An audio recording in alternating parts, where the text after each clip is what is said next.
क्या आपने कभी सोचा है क्यों जन्माष्टमी की रात आधी रात को मनाई जाती है? क्यों लाखों लोग इस दिन निर्जला व्रत रखते हैं? सिर्फ भूखे प्यासे नहीं रहते, बल्कि पूरी रात जगकर प्रभु का नाम जपते हैं। क्या यह सिर्फ एक धार्मिक परंपरा है या इसके पीछे छिपा है कोई गहरा आध्यात्मिक रहस्य? आज इस वीडियो में हम जानेंगे श्री कृष्ण जन्म की रहस्यमयी कथा, व्रत की विधि, उसका महत्व और वह भाव जो हमारे जीवन को बदल सकता है। यह कलयुग से पहले की बात है।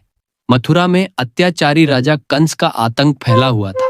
उसकी बहन देवकी का विवाह वासुदेव से हुआ। जब वह विदा कर रहा था, आकाशवाणी हुई, हे कंस, जिस देवकी को तू विदा कर रहा है उसी की 8वीं संतान तेरी मृत्यु का कारण बनेगी। कंस ने उन्हें जेल में डाल दिया।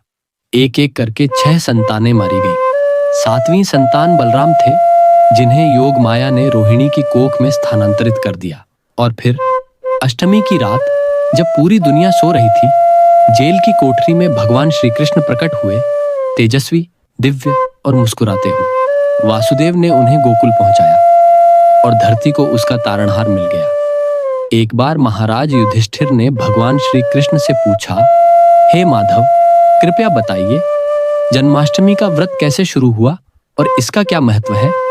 भगवान ने उत्तर दिया, यह व्रत सबसे श्रेष्ठ है।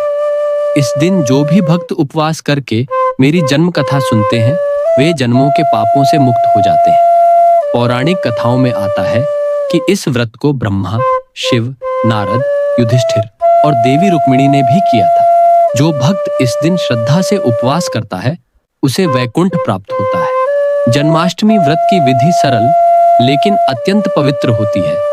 1. प्रातःकाल सूर्योदय से पहले स्नान करें। साफ वस्त्र पहने, संकल्प लें, मैं आज भगवान श्री कृष्ण के व्रत का पालन करूंगा। एक चौकी पर श्री कृष्ण की बाल रूप मूर्ति रखें। झूला, वस्त्र, माखन मिश्री, तुलसी और बांसुरी से सजाएं। 3. उपवास प्रारंभ करें। व्रत 2 प्रकार से होता है, निर्जला, बिना जल या फलाहार। पूरा दिन भजन कीर्तन करें, श्रीमद् भागवत, गीता या कृष्ण की कथाएं सुनें।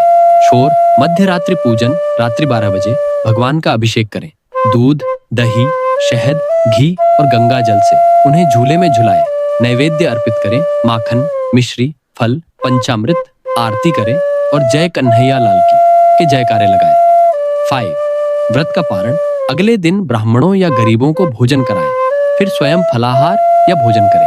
उपवास का असली अर्थ है मन, वाणी और कर्म की शुद्धता। जन्माष्टमी का व्रत हमें सिखाता है कि हम शरीर नहीं, आत्मा है। जब हम अपनी इच्छाओं को त्यागते हैं, क्रोध और लोभ को रोकते हैं, तभी हम श्री कृष्ण के करीब पहुंचते हैं। जन्माष्टमी केवल एक त्योहार नहीं, यह एक आत्मिक यात्रा है। श्री कृष्ण का जन्म बाहरी दुनिया में नहीं, हमारे हृदय में होता है। जब हम मोह, माया और अहंकार से मुक्त होते हैं, तो इस बार जन्माष्टमी पर केवल झूला झुलाए नहीं, अपने अहंकार को झुलाए।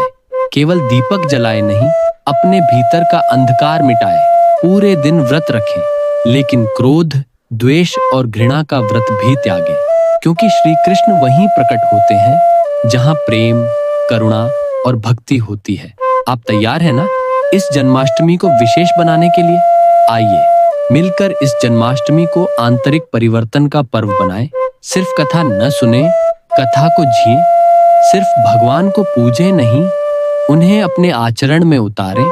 और जब आप इस वीडियो को देख रहे हैं, तो मैं प्रार्थना करता हूँ, श्री कृष्ण आपकी जिंदगी में आनंद, प्रेम और शांति का संचार करें। जय श्री कृष्ण। हरे कृष्णा।